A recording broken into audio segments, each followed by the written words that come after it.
I'm Margot Politis. Welcome to Study English IELTS preparation.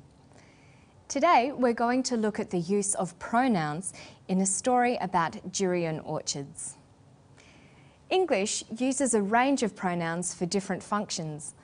For example, there are personal pronouns, possessive pronouns, demonstrative pronouns, and reflexive pronouns.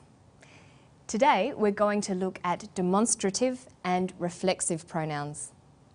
But first, we're going to meet Laura Fitzgerald, a durian researcher. She is describing a durian leaf.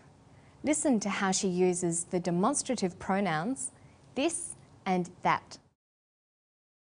This is the underside of the leaf, and we're seeing it at a 406 times magnification. These are the hairs that you see here. This is one of the reproductive structures of the pathogen, and it's called a sporangia. And what's happened is it's been in a drop of rain, it's splashed onto the underside of the leaf, and it's gotten caught in the hairs, and it's what we call germinated and started to grow across the surface of the leaf. New research is investigating ways of inoculating or vaccinating durian trees grown in orchards with the good fungi to help the plant protect itself from disease. She says, this is the underside. These are the hairs.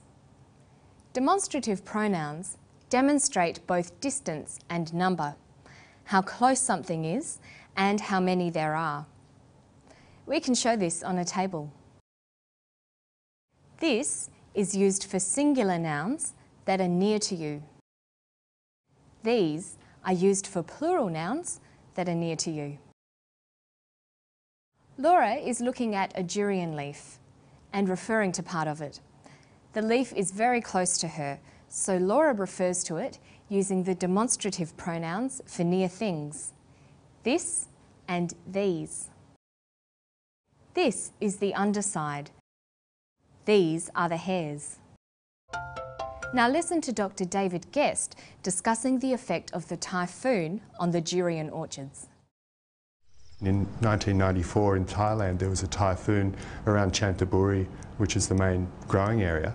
What happened after that typhoon is that some of the trees were damaged by the strong winds, but after that typhoon there was an epidemic of Phytophthora, and some orchards were completely destroyed by that epidemic. He says, that typhoon, that epidemic.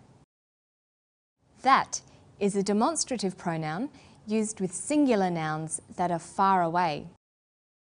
Those is used with plural nouns that are far away. The typhoon was distant or far away from the speaker. It was in Chanthaburi, Thailand. The typhoon was also distant in time. It was years ago, in 1994. This is why he refers to it as that typhoon. So demonstrative pronouns apply not only to spatial relations, near and far, but also to time relations, now and then. In both cases, the pronouns convey distance. Let's look at some examples.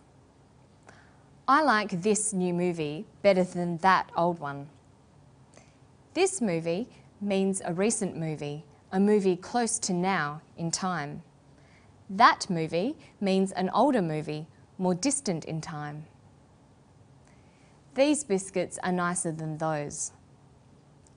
These biscuits means they are physically close to the speaker.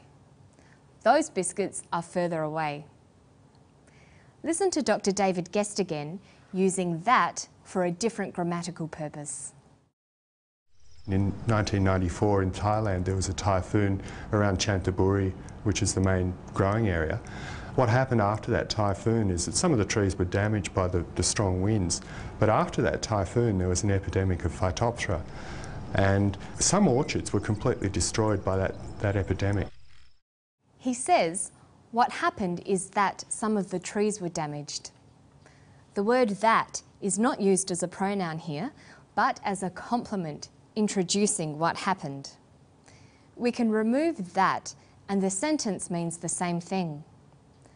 What happened is some of the trees were damaged.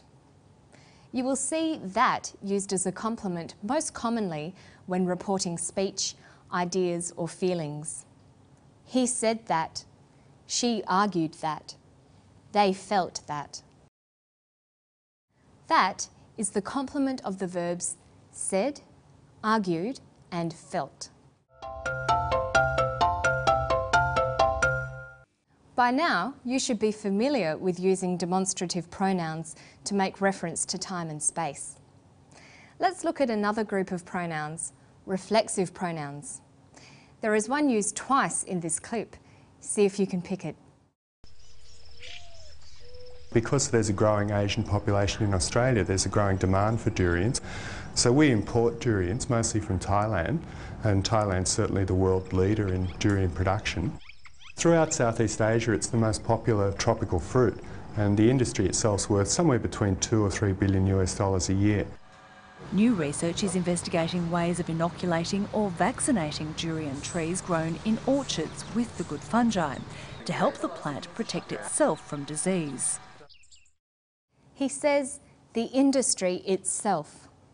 Itself is a reflexive pronoun. One of the functions of reflexive pronouns is for emphasis, to mean that person or thing and nobody or nothing else. For example, the house itself is beautiful, but the street is a bit noisy. I wasn't happy with the service, so I went to confront the manager myself. In these examples, the reflexive pronouns itself and myself refer back to the subjects of the sentences, the noun house and the pronoun I. They add emphasis to the statements. Let's look at the whole group of reflexive pronouns in this table. I might want to emphasise myself if I am speaking in the first person, or ourselves if I am talking about me and my friends, using the plural form. I could speak in the second person about yourself or yourselves. Using third person, I can emphasise himself, herself, itself, or oneself. The plural form is themselves. All of these words are reflexive pronouns that can be used for emphasis. Listen to the clip again. Because there's a growing Asian population in Australia, there's a growing demand for durians. So we import durians, mostly from Thailand, and Thailand's certainly the world leader in durian production. Throughout Southeast Asia, it's the most popular tropical fruit, and the industry itself is worth somewhere between $2 or $3 billion a year. New research is investigating ways of inoculating or vaccinating durian trees grown in orchards with the good fungi to help the plant protect itself from disease. The reporter says to help the plant protect itself from disease.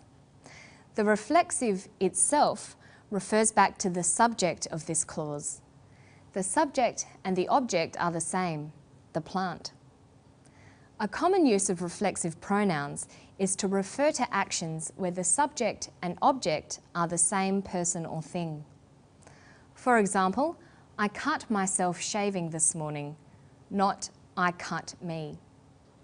I got out of the bath and dried myself, not dried me.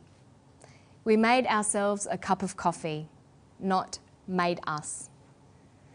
Okay, so today we've looked at pronouns. We've talked about demonstrative pronouns, this, these, that, those, and reflexive pronouns like myself, yourself, itself.